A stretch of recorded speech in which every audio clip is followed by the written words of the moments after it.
हाँ जी सर, स्वागत है आपका in lecture number 5 of the course on 500 multiple choice question for the board term 1 examination जो कि होने वाले हैं ऑलमोस्ट 15 नवंबर से।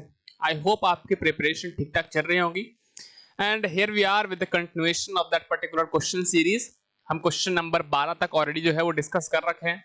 लेक्चर नंबर 1 to 5 हमने ऑलरेडी अपलोड कर रखे हैं इस चैनल के ऊपर, तो आई होप आपने वो सारे लेक्चर देखे होंगे और वो सारे देखने के बाद ही लेक्चर नंबर 6 के अंदर जो है एंट्री कीजिएगा। आइए स्टार्ट करते हैं क्वेश्चन नंबर 13 के ऊपर। आई होप ये क्वेश्चन जो है आपको स्क्रीन के ऊपर दिख रहा होगा। तो क्वेश्चन नंबर 13 कहता क्या है? कहता यह है कि अच्छा, ये सवाल तो आई थिंक मेरे हिसाब से कर लिया था ना हमने। ओके, सो क्वेश्चन नंबर 14 के ऊपर आते हैं, है ना। क्वेश्चन नंबर 13 हमने ऑलरेडी लेक्चर नंबर 5 के अंदर कर लिया था। क्वेश्चन नंबर 14 कहता है in a simultaneous throw of two dice what is the probability of getting a total of 7? कहता है आपके पास दो डाइस है, ठीक है ना। अगर हम दो डाइस को, एक को मैं बोल रहा हूं डाइस 1, दूसरे को मैं बोल रहा हूं डाइस 2, तो अगर दो डाइस आप अगर एक साथ फेंकते हैं तो क्या प्रोबेबिलिटी है कि जो है ना आउटकम्स आएंगे। जैसे कि दो डाइस आपने फेंके, अब डाइस 1 के ऊपर कुछ आएगा 1 से लेके 6 तक में, और डाइस 2 जो है उसके ऊपर भी 1 से लेके कुछ 6 तक आएगा, है ना। आपने आई होप है ना लूडो जो है वो खेल रखा होगा और आपने डाइस के साथ जो है वो फैमिलियर रहे होंगे। तो अगर आपने दो डाइस एक साथ फेंके हैं तो उसने पूछा है कि क्या प्रोबेबिलिटी है कि आपको जो टोटल मिलेगा वो 7 मिलेगा। तो डाइस 1 पे कुछ आया, डाइस 2 पे कुछ आया, टोटल आपको कितना चाहिए? टोटल आपको चाहिए 7। तो पूछा है क्या प्रोबेबिलिटी है 7 आने की। तो मैं क्या बोलता हूं, सबसे पहले प्रोबेबिलिटी का जब भी क्वेश्चन आता है तो प्रोबेबिलिटी की बेसिक डेफिनेशन क्या होती है? बेसिक डेफिनेशन होती है कि favourable outcomes upon total number of outcomes. तो हम क्या कर रहे हैं कि अपना पास पॉसिबल आउटकम्स कौन कौन से हैं पहले ये बताइए। आई थिंक हमने ये आपको होमवर्क भी दिया था कि जब हम दो डाइस को एक साथ रोल करेंगे तो आप पॉसिबल आउटकम सोच करके आइएगा। सो द पॉसिबल आउटकम्स की अगर हम बात करें तो आप कैसे सोच सकते हैं? तो ऐसा हो सकता है कि पहले वाले पे एक आ जाए, ठीक है ना, दूसरे वाले पे एक आ जाए, पहले वाले पे एक आए दूसरे वाले पे दो आ जाए, पहले वाले पे एक आए दूसरे वाले पे तीन आ जाए, पहले वाले पे एक है ना दूसरे वाले पे चार। इसी तरह से करते करते पहले वाले पे अगर एक आया है तो दूसरे पे 6 तक आ सकता है। अगर पहले पे 2 आ जाए तो दूसरे पे 1 भी आ सकता है, 2 भी आ सकता है, इसी तरह से है ना 2 2 2 2 3 2 4 2 5 है ना 2 6 तक आ सकता है। सिमिलरली अगर पहले पे 3 आ जाए तो दूसरे पे 1 आ सकता है, या फिर 3 2 आ जाए, या फिर 3 3 आ जाए, या फिर 3 4 आ जाए, या फिर 3 5 आ जाए, या फिर 3 6 आ जाए, या फिर 4 1 आ जाए, 4 2 आ जाए, 4 3 आ जाए, 4 4 आ जाए, 4 5 आ जाए और 4 6 आ जाए। और अगर पहले वाले डाइस पे सिमिलरली 5 5 1 से लेकर करके 5 6 तक, और सिमिलरली 6 1 से शुरू होकर के कहां पे जा सकता है 6 6 तक। तो हमने क्या करा है कि इन सारे आउटकम्स को ऑलरेडी लिख रखा है अपने स्क्रीन के ऊपर। ये स्क्रीन देखिए आप, अगर आप देखें तो हमने यहाँ पे ऑलरेडी लिख रखा है कि the possible outcomes upon throwing two dice simultaneously, कि अगर दो डाइस हैं अपने पास, अगर हम उसको साइमल्टेनियसली फेंक रहे हैं तो कौन कौन से पॉसिबल आउटकम आ सकते हैं। तो ये देखिए आप 1 1 आ सकता है, 2 1 2 आ सकता है, 1 3 1 4 1 5 1 6। पहले पे अगर 2 आ जाए तो 2 1 2 2 2 3 2 4 2 5 2 6। सिमिलरली 3 1 3 2 3 3 3 4 3 5 3 6 4 1 4 2 4 3 4 4 4 5 4 6। इसी तरह से करते करते 6 6 तक इतने पॉसिबल आउटकम आ सकते हैं। तो आपने आई थिंक ऑलरेडी पढ़ भी रखा होगा कि जब हम दो डाइस को एक साथ रोल करते हैं तो पॉसिबल नंबर ऑफ जो आउटकम्स आते हैं वो कितने आते हैं? वो आते हैं 36, ठीक है ना। जैसे एक क्वाइन को अगर आप दो बार टॉस करेंगे तो 4 पॉसिबल आउटकम्स आते हैं, दैट इज 2 की पावर 2। अगर एक क्वाइन को अगर आप 3 बार रोल करते हैं तो 8 पॉसिबल आउटकम्स आते हैं, 2 की पावर 3। सिमिलरली अगर आप डाइस को एक बार रोल करेंगे तो 1 से लेके 6 तक कुछ भी आ सकता है। सिमिलरली अगर आप दो डाइस को एक साथ रोल करेंगे तो पॉसिबल नंबर ऑफ आउटकम्स कितने आ गए अपने? तो पॉसिबल नंबर ऑफ आउटकम्स जो हैं वो निकल करके आ जाएंगे 36 के बराबर। अब सवाल क्या था? सवाल था probability of getting a total of 7। Getting a total of how much? 7 चाहिए आपको सम। तो आप अगर गौर से देखेंगे तो 7 कब कब आ सकता है? तो अब देखिए ऑब्जर्वेशन, इसका सम करने पे तो 2 आ रहा है, इसका सम करने पे 3 आ जा रहा है, इसका सम करने पे 4 आ जा रहा है, इसका सम करने पे 5। तो अगर आप गौर से देखेंगे तो एक ये वाला वो आउटकम है 1 6 जिसके कारण 7 बन सकता है, 2 5 जिसके कारण 7 आ सकता है, 3 4 जिसके कारण 7 आ सकता है, 4 3 जिसके कारण 7 आ सकता है, 5 और 2 का सम भी 7 होता है और 6 और 1 का भी सम 7 होता है। अगर आप इसके अलावा कोई और देखें तो आपको कोई और पॉसिबल आउटकम्स जो है वो नहीं दिखेंगे, कोई भी ऑर्डर्ड पेयर और आपको नहीं दिखेगा जिसका सम कितना है 7 आ जाए। तो कितने पॉसिबल आउट है ना, पॉसिबल आउटकम्स है 36, प्रोबेबिलिटी कितनी है 7 आने की। तो एक आउटकम में आ सकता है 2 3 4 5 6, तो ऐसे 6 पॉसिबल आउटकम्स हैं जिसमें सम 7 आने के चांसेस हैं। तो प्रोबेबिलिटी जो अगर हम लिखना चाहें यहां से है ना, अगर हम यहां से लिखें कि probability of getting total of 7, तो कितना आ जाएगा, तो फेवरेबल आउटकम्स है 6, पॉसिबल आउटकम्स है 36, तो कैंसिल होकर के आ जाएंगे कितने 1/6। केवल सवाल इतना ही नहीं, आपसे ये भी पूछा जा सकता है कि सम 7 कितना है ना, सम 8 आने की कितनी प्रोबेबिलिटी है, सम 9 आने की कितनी प्रोबेबिलिटी है, प्रोडक्ट 12 आने की कितनी प्रोबेबिलिटी है। तो जितने भी डिफरेंट काइंड ऑफ प्रॉब्लम्स बनेंगे वो सारे के सारे इसी टेबल से सॉल्व होंगे। तो जब कहीं भी आपको बोला जाए कि कितने है ना, पहली बात कि 2 डाइस अगर रोल कर दिया तो पहली बात आपके माइंड में जो याद होनी चाहिए वो क्या है कि पॉसिबल आउटकम्स 36 आते हैं अगर 2 डाइस को एक साथ फेंकते हैं तो। और दूसरी चीज आपको टेबल बनाने आने चाहिए कि ये 36 पॉसिबल आउटकम्स जो आए हैं आपके पास, ये टेबल जो आपने बनाया है शुरुआत से लेकर करके, ये टेबल आपको बनाने आने चाहिए। और उसके बाद यहां से देख लीजिए कि वो कौन कौन से ऑर्डर्ड पेयर हैं जो हमारी गिवन कंडीशन को सेटिस्फाई कर रही हैं, उसके according number of favourable outcomes upon total possible number of outcomes कर दोगे तो आपका जो है आंसर आ जाएगा। आई होप आपको ये सवाल समझ में आ गया होगा। आइए मूव करते हैं अगले क्वेश्चन की ओर। अगला जो सवाल है अपने पास वो कुछ थियोरेटिकल सवाल हमने लिए हैं ताकि जो कॉन्सेप्ट्स हैं आपको बेहतर बन जाए और अगर एग्जाम में इस तरह के सवाल आए then you would be easily to do it. The first problem is the probability of an impossible event, है ना, क्या प्रोबेबिलिटी है इम्पॉसिबल इवेंट की होने की।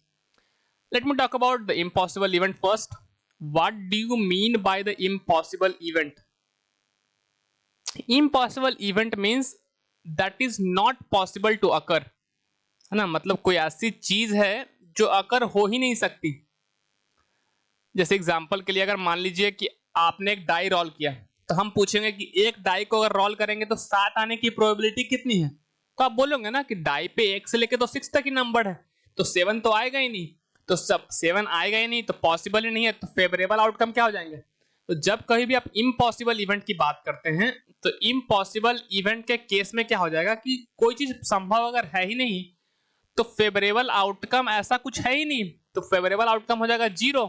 तो प्रोबेबिलिटी जब निकालने जाओगे तो फेवरेबल 0 अपॉन समथिंग क्या आ जाएगा, इट्स इक्वल टू 0, है ना, ये कुछ भी हो सकता है, ये 4 ले सकते हो आप यहाँ पे। तो अगर आप गौर से देखें तो जब कहीं भी आपसे एक इम्पॉसिबल इवेंट की प्रोबेबिलिटी पूछी जाएगी तो इम्पॉसिबल इवेंट की जो प्रोबेबिलिटी है वो क्या रही है, तो इम्पॉसिबल इवेंट की प्रोबेबिलिटी 0 आ रही है। क्यों? क्योंकि ऐसा एक भी फेवरेबल केस नहीं है जो हमें जो है वो मिल रहा है, ठीक है ना, that is not possible to occur, है ना। तो प्रोबेबिलिटी ऑफ 0 अपॉन कांस्टेंट तो क्या आ जाएगा 0। तो पहले का आंसर देखो, the probability of an impossible event is, क्या 1 आएगा क्या, गलत, क्या 0 आएगा क्या, सही, लेस देन 1, ये भी एक तरह से सही ऑप्शन ही है क्योंकि इम्पॉसिबल इवेंट का जो है ना प्रोबेबिलिटी है वो 0 है। क्या वो 1 से छोटा है क्या, क्या वो 1 से छोटा है, ऑब्वियसली 0 1 से छोटा है, तो ये भी ट्रू हो जाएगा। क्या 1 से बड़ा है क्या 0, नहीं। बट अगर हम एक ही ऑप्शन अगर मार्क करना हो तो हम कौन सा मार्क करेंगे, ऑप्शन नंबर बी, क्योंकि वो एक्यूरेट है, एग्जैक्ट आंसर है। लेस देन 1 के मतलब बहुत सारे पॉसिबल नंबर हो सकते हैं, हाफ, 1/3, 1/4 इस तरह से, बट अगर हमें बहुत ही श्योर शॉर्ट आंसर देना है तो ऑप्शन नंबर जो है वो बी। तो अगर एग्जाम में ऐसा क्वेश्चन आए कि the probability of an impossible event is, option में 0 भी रहे और लेस देन 1 भी रहे, तो वैसे तो करेक्ट दोनों है बट एक्चुअल में जो मोर एक्यूरेट आंसर है वो कौन सा हो जाएगा, option number B. Next question is the probability of a certain event is. Certain event का मतलब ये होता है कि अगर हम वो काम करें, कोई इवेंट परफॉर्म करें तो पक्का आ ही जाए, उसकी प्रोबेबिलिटी कितनी होती है। तो देखो जैसे एग्जांपल के लिए मैंने एक बायस्ड कॉइन लिया, क्या आपको ये बायस्ड कॉइन समझ में आ रहा है? मैंने एग्जांपल भी दिया था कि जैसे कि अगर आपने सोल मूवी देखी होगी तो उस कॉइन के है ना दोनों तरफ सेम चीज रहती है ना, या तो दोनों तरफ मान लो हेड है, कॉइन के दोनों तरफ हेड है, या फिर दोनों तरफ क्या है, टेल है। तो अगर आप कॉइन को टॉस करोगे तो अगर दोनों तरफ हेड है तो पक्का है ना कि हेड ही आएगा। तो अगर हम बोले कि एक कॉइन है, इसके इस तरफ भी हेड है, पीछे वाले हिस्से में भी क्या है, हेड है, तो हेड आने की क्या प्रोबेबिलिटी है? तो आप बोलोगे ऑब्वियसली बात है ना, फेवरेबल आउटकम तो श्योर शॉट है, तो एक ही पॉसिबिलिटी है हेड आने की और एक आपको हेड ही चाहिए, तो प्रोबेबिलिटी कितनी आ जाएगी, 1। तो एक सर्टेन इवेंट की प्रोबेबिलिटी जो है वो 1 के बराबर होती है, 0 नहीं होगा, ग्रेटर देन 1 नहीं होगा, लेस देन 1 भी नहीं होगा। The probability of an event of a trial, ये सवाल कहता है कि आपके पास कोई भी एक एक्सपेरिमेंट है ना, कोई भी आपके पास क्या एक्सपेरिमेंट है। इस एग्जांपल के लिए मैंने डाई रोल की बात करी, डाइस रोल आपने किया है ना, तो कोई भी अगर इवेंट है तो उसकी प्रोबेबिलिटी क्या क्या हो सकती है इसकी बात करी गई है। इस एग्जांपल के लिए अगर मान लो कि मैंने पूछा कि एक डाइस को रोल करने पे, एक डाई को रोल करने पे 7 आने की प्रोबेबिलिटी क्या है, तो आप बोलोगे 7 तो आता ही नहीं है डाई के ऊपर, तो प्रोबेबिलिटी 0 है। मैं बोलूंगा कि 1 से लेके 6 तक में नंबर आ जाए, इसकी क्या प्रोबेबिलिटी है, तो आप तो बोलेंगे प्रोबेबिलिटी 1 है। क्यों? क्योंकि नंबर 1 से 6 के बीच में ही आएगा, तो एक सर्टेन इवेंट हो गया, और जब सर्टेन इवेंट हो गया तो प्रोबेबिलिटी 1 हो जाएगा। इसके अलावा जो कोई भी प्रोबेबिलिटी निकालोगे कि 6 आने की प्रोबेबिलिटी कितनी है, तो 6/36 है ना, 1/36। 5 आने की प्रोबेबिलिटी कितनी है, 1/36, इस तरह से। तो वो सारी की सारी चीजें 1 से और 0 के बीच में रहेगा, हमेशा 0 और 1 के बीच में ही रहेगा। तो अगर आपसे कोई पूछता है कि कोई भी आपने एक रैंडम एक्सपेरिमेंट परफॉर्म किया तो उसकी प्रोबेबिलिटी क्या क्या हो सकती है, तो आप देख लेना कि कोई भी इवेंट है ना, तो उसकी प्रोबेबिलिटी जो है वो हमेशा 0 से 1 के बीच में ही रहेगा। श्योर इवेंट की प्रोबेबिलिटी 1 होगी, इम्पॉसिबल इवेंट की प्रोबेबिलिटी 0 होगी, और इसके अलावा जितने भी और अदर पॉसिबल रैंडम एक्सपेरिमेंट की जो इवेंट्स होंगे उन सब की प्रोबेबिलिटी 0 और 1 के बीच में ही रहेगी। तो अगर कोई बोलता है क्या इवेंट की प्रोबेबिलिटी 1 होगी, क्या 1 तब होगी जब श्योर इवेंट होगा, यहाँ पे तो है ही नहीं ना, यहाँ पे तो एक नॉर्मल सी ट्रायल की बात करी जा रही है, तो 1 तो हो सकता है बट जरूरी नहीं कि होगा, तो ये अच्छा ऑप्शन नहीं है। 0 होगा क्या, 0 तो तब होगा ना जब इम्पॉसिबल इवेंट की बात होगी, तो ये भी अच्छा ऑप्शन नहीं है। लेस देन 1, हाँ ये सही है, और इससे भी अच्छा ऑप्शन हो जाता अगर लेस देन और इक्वल टू 1 रहता, तो ठीक है ना, लेस देन और इक्वल टू 1, तब और बेहतर ऑप्शन ये बन जाता और आपका आंसर ये करेक्ट हो जाता। The probability of any event of a trial always less then और इक्वल टू 1। आई बात समझ में आता है? ग्रेटर देन 1 होती है क्या, प्रोबेबिलिटी कभी भी 1 से बड़ी नहीं हो सकती, इस बात को जरूर ध्यान रखिएगा। आइए मूव करते हैं अगले क्वेश्चन की ओर, उससे पहले मैं फटाफट इसको समराइज कर देता हूं। एक इम्पॉसिबल इवेंट की प्रोबेबिलिटी क्या होगी, 0, क्योंकि कोई भी फेवरेबल केस आपको मिलेगा ही नहीं। एक श्योर इवेंट की प्रोबेबिलिटी क्या होगी, क्योंकि श्योर है कि वही आएगा, तो ऑब्वियसली बात उसकी प्रोबेबिलिटी 1 होगी, और किसी भी एक रैंडम इवेंट की probability always belongs to 0 to 1। That's it, है ना। इस क्वेश्चन को यहीं पे खत्म करते हैं। Let's move to the next question. The next one is this one. This is from the NCERT exemplar problem, है ना। एनसीईआरटी एग्जाम्पलर आपकी किताब होती है, सप्लीमेंट्री बुक होती है विद एनसीईआरटी, जो नॉर्मली जो है वो बच्चे यूज करते हैं, बट ठीक है, let me just discuss this problem. सवाल यह है कि which of the following can not be the probability of an event, कहता है कि इनमें से कौन सा एक इवेंट की प्रोबेबिलिटी नहीं हो सकती। तो जैसा कि हमने अभी बताया आपको कि प्रोबेबिलिटी जो होता है किसी भी इवेंट का, है ना, probability of any event is always less than equal to 1, है ना, कि हमेशा किसी कोई भी इवेंट की बात कर लो, हमेशा या तो 1 के बराबर होगा या फिर 1 से छोटा होगा।